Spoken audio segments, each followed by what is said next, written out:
Even when I am old and gray, do not forsake me, O God. Yet I declare your power to the next generation, your might to all who are come. When Joshua was old and well advanced in years, the Lord said to him, "You are very old, and there are still very large stones of man to get better. And divided as an inheritance among the 9 clans, and half of the land of Israel." Isang mapagpala at maulan na umaga sa ating lahat. Good morning. Ang pamagat ng aking mensahe, nakita ninyo diyan, when I am old, sa ating Pilipino, kapag ako'y tumanda na. Bago sa lahat, tayo'y manalangin, mapagmahal at makapangyarihan Panginoon namin. Salamat, Panginoon, sa oras nito. Kami ay narito, mga anak mo na mag-aral ng iyong salita, magpuri, Panginoon, sa kataas-taasan na pangalan mo, Panginoon.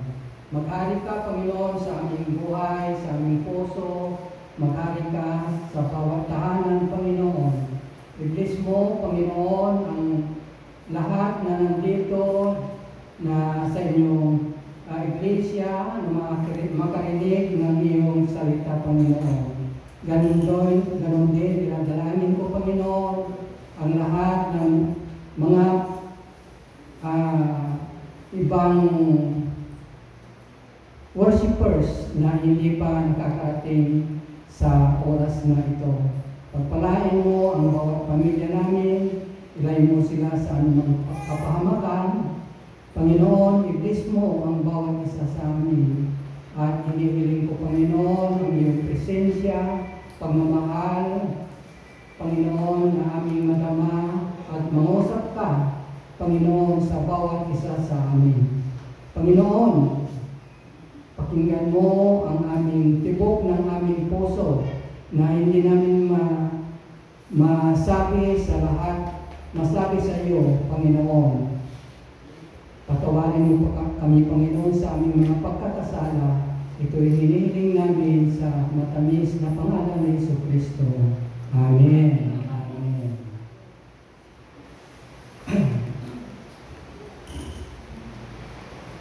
Ano ang gagawin ko pag ako'y tumanda na? Isang tanong na may pangamba o pag-alala. Kadalasay ang pagtanda ay kinatatakutan ng ilan sa atin. O kung hindi man, kinatatakutan, gusto natin i-delay ng konti. Sino ba naman ang ayaw maging bata? Diba? Mga minamahal na mga kapatid sa Panginoon,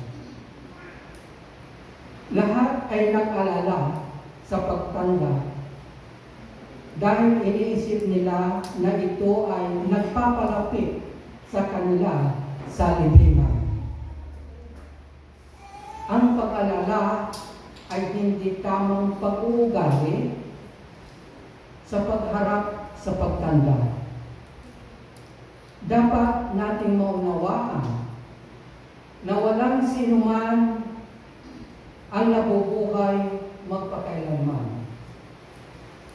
Kahit anong gawin natin para papagalin ang ating pagtanda sa pamamagitan ng gamot at mga produktong kontrapagtanda tulad ng pagkukulay ng buhok, ay hindi pa rin natin maitatanggi na tayo'y patuloy na tumatanda.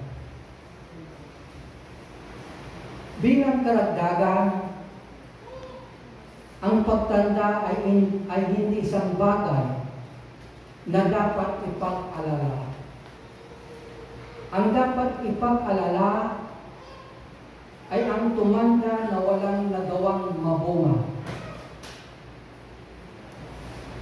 Ang mabuhay ng mabunga ay ang makamtan ang bunga ng Espiritu Santo tulad ng pag-ibig, kagalakan, kapayapaan, pagtitiis, kabutihan, kahinahonan, at pagpipigil sa sarili. Masarap at masayang pakinggan ang mga sinasabi ng mga apo natin sa kanilang lolo at lola. Pakinggan po natin ang sinabi ng isang bata sa kanyang lolo, lola. Sabi niya, ang lolo, lola ko ay mabuti silang tao. Diba? Gusto ba namin pakinggan niya? Mahirap yung ang ating apo ay sasabihin na ang lolo, lola ko ay tamad o ano. Diba? Magandang mabuti silang tao. Gagayahin ko po ang mabuting gawa ng aking lolo at lola. Proud na proud ako sa kanila. O mga apo, proud na proud ba kayo sa inyong mga lolo at lola? Love na love ko rin sila. Alam po ba ninyo na mas doble, 2 times, pakinggan po ninyo mga po, doble o 2 times ang pagmamahal ng lolo at lola sa kanilang apo kaysa kanilang mga anak. Kung magtanong kayo sa mga mga lolo at lola, iba ang pagmamahal ng lolo at lola sa inyo.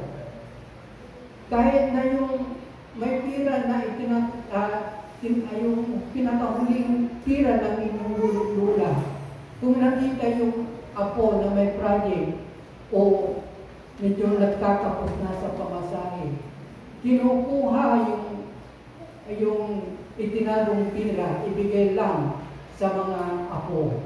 Ganyan ang pagmamahal ng mga lolo at lola. Sa ating kultura at tradisyon, ang mga lolo at lola ay inaalagaan, iginagalang, at binibigyan ng kahalagahan sa lahat ng araw. Sila ang tagapag-ugnay ng nakalipas na mga pangyayari, mga paniniwala at mga karanasan na malaki ang epekto sa ating buhay.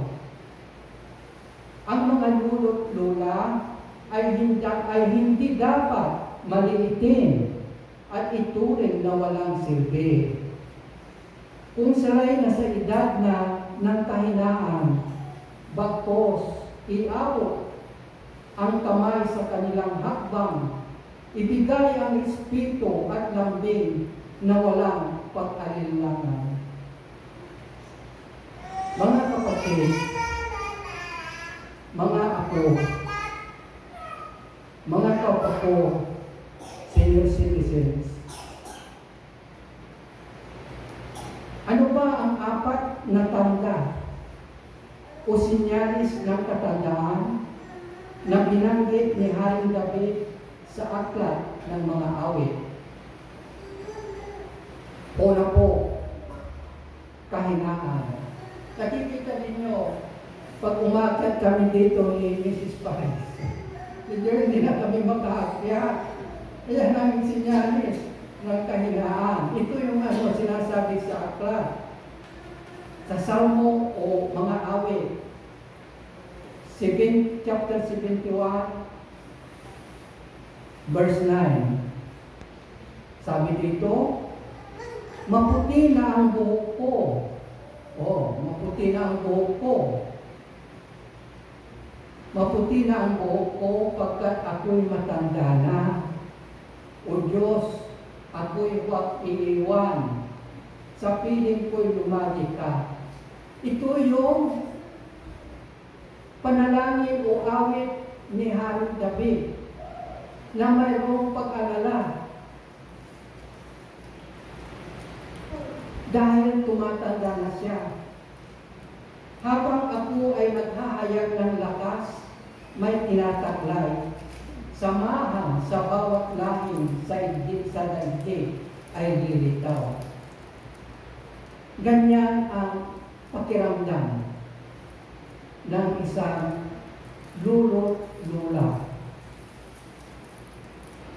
Sabi sa 2 Corinthians chapter 4 verse 16, ang ating panlabas na pagkatao ay nasisira. Itong katawan natin na lupa ay nasisira. Diba? Noon, kung makita ninyo ako, hindi ganito, mataba ako noon. Pero ko, payat na. Kasi iba na iba na yung pagkain, lahat-lahat, nag-deteriorate na ang katawan ng isang matanda. Kaya ang ating panglabas na pagkatao ay nasisira. Dahil galing lang tayo sa pagkatao.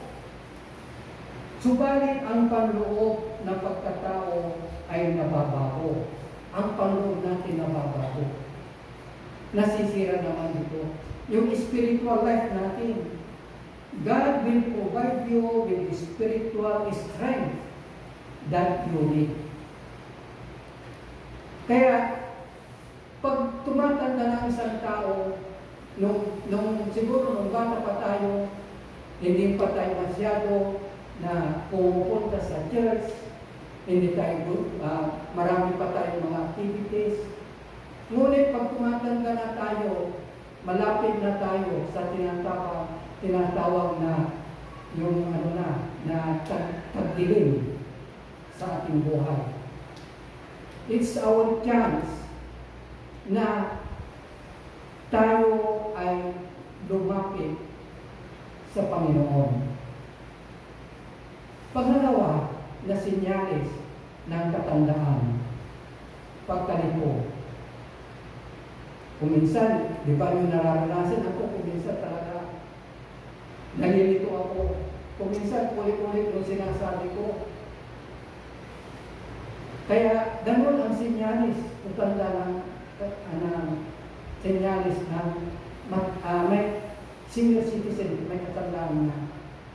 Sa mga awit, chapter 71, verse 1, ang sabi dito, sa iyo lang, Panginoon, lubos akong nananalig. Huwag mo akong pabayaang mapahiya at malupi. Ito yung damdamin ni Haring David. Na pag matanda na tayo, marami na tayo, kung minsan nakakalimutan, gusto na natin sabihin, hindi pa natin masabi. Kasi iba na yung inisip natin. Kahit na hinahanap ko yung salamin ko, yung pala nandito nasuot-suot ko na. Ganyan ang sinyalis ng katandaan. Kung minsan, palagi kong sabi ko sa mga apo ko, Luwa, Kali, Moses, Duana, palagi akong sinasabihan sila, baka nakalimutan nyo yung cellphone nyo, pira ninyo, baron-baron nyo. Ganon ang isang lolo, lola. Very concerned sila sa kanilang mga apo. Sabi ito sa pagkalito, huwag mo akong pabayaan, mapahiya at maluti. Sa English translation, confusion, tandoon ng isang mo. Ngunit, sabi ng Panginoon, tingnan mo, huwag kang mag-alala tungkol dito. magtiwala ka sa akin, hindi kita pabayaan naman ko.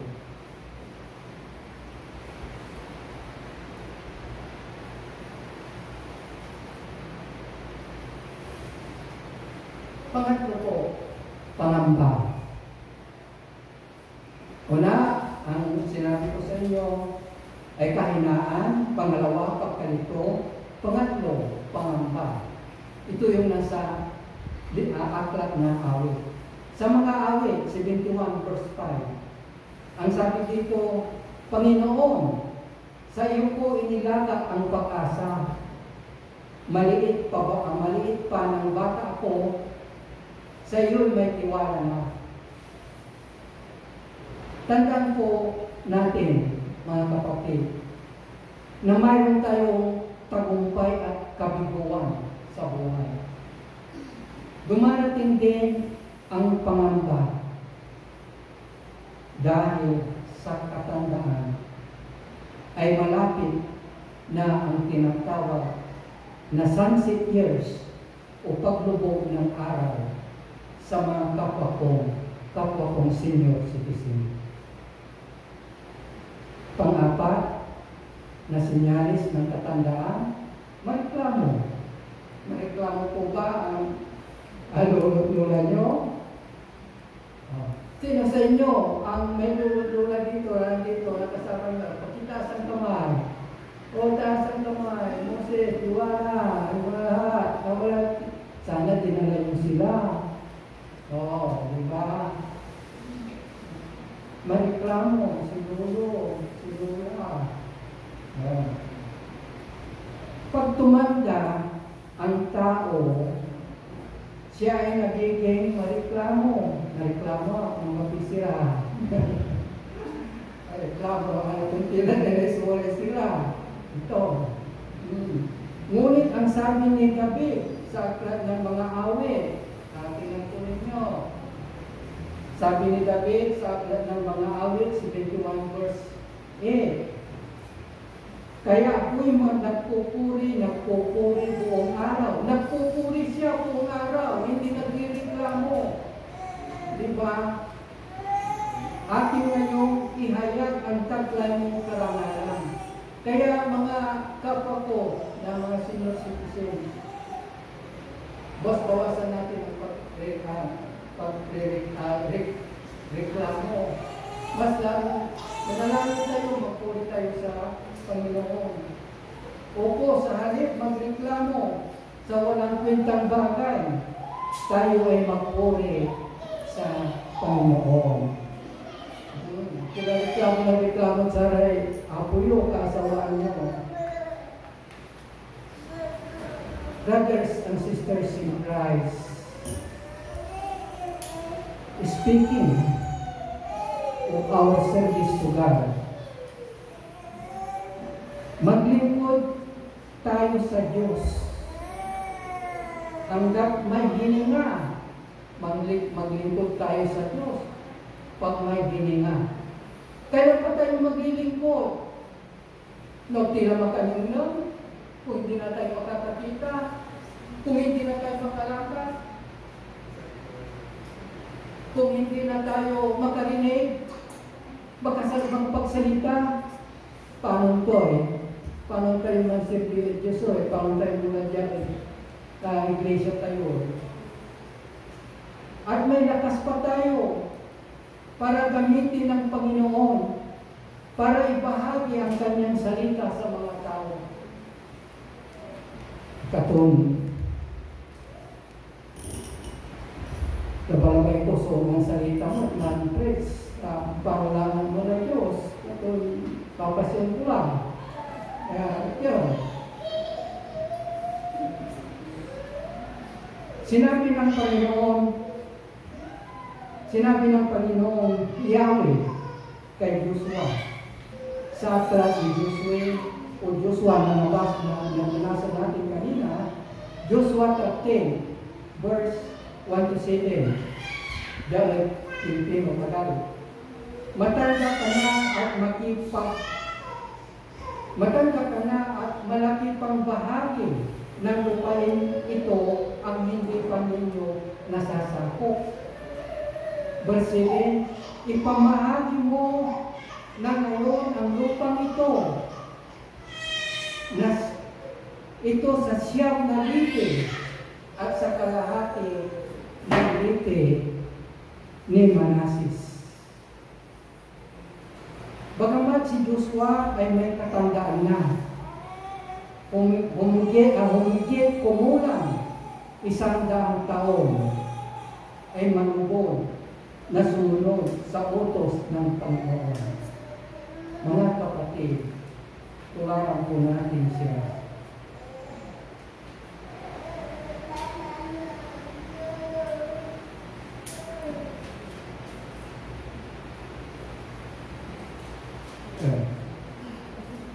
Narito ang mga katulad pinula, masih kena.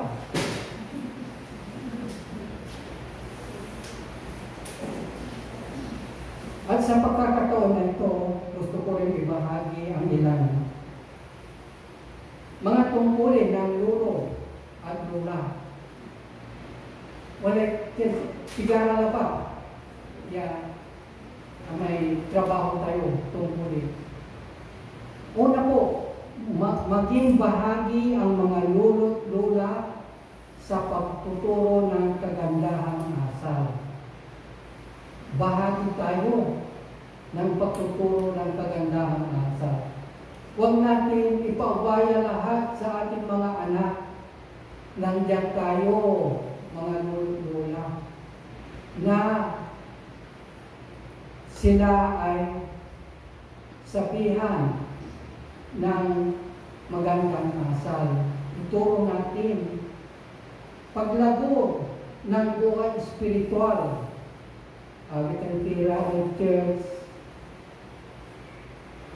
Pag-abot ng pangarap at mithiin sa buhay ng inyong ako. Kung anumang pangarap, samahan niyo sila. Maging isang kukunin nila, criminology, engineering, samahan po natin sila.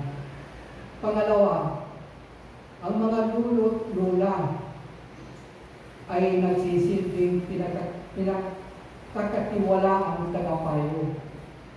Tagapayo tayo, advisors tayo. Alam ba ninyo na may mga bagay na hindi masabi? Ang ganibagaray apo, nagsaray atong da, susaray ang tukaman niya labay ng ibaga. May mga apo, may mga bagay na hindi masabi ng apo sa kanilang magulang at ito'y sasabihin sa lolo't lola. O lalo na kung kulang yung tuition fee. O ang tukamanditan, ang patikirat ng lolo, yung biro-birayan pasahe o ang tukamanditan. At para naman sa ating mga apo, ito, pakinggan po ninyo, mga apo, tandaan ninyo na una sa lahat ay mahalin ang Diyos ng buong isip at lakas. Higit kanino man, higit sa anuman, higit sa sariling buhay. Inuutusan ng Biblia ang mga po, please take note mga po, inuutusan kayo ng Biblia. At ano itong utos? Ito'y mababasa sa Exodo, chapter 20, verse 12. Tandaan po ninyo mga po, ito yung utos ng Panginoon. Igalang mo ang iyong ama at ang iyong ina upang ang iyong araw, ang iyong mga araw ay tumagal sa ibabaw ng lupa na ibibigay sa iyo ng Panginoon. Panginoon ng Diyos. Ang kautusan ito ay patungkol sa paggalang sa mga magulang. O napamano ba kayo sa mga magulang ninyo? Sinasamahan ba ninyo? O pagdating nyo galing dito sa church, hindi kayo nagmamano o ano pa, ganun pa rin ang ugali ninyo pagdating sa church, pagdating sa bahay. Mga anak, mga apo, tandaan po ninyo ang itong inuutos ng Biblia na Exodus chapter 20 verse 2. Truly, our grandchildren are our precious gifts from God. They are our precious gifts from God. So be proud to be a lolo at lola. Be proud of your grandchildren. Kahit anuman sila, still be proud of them. Likewise, to our beloved grandchildren, be proud of your lolo, lola. Mga lolo, lola, tunay po na kayo ay tunay po na kayo ang bayani ng inyong mga apo. Mabuhay po kayo. Mga po, palakpakan po natin ang mga lolo, lola.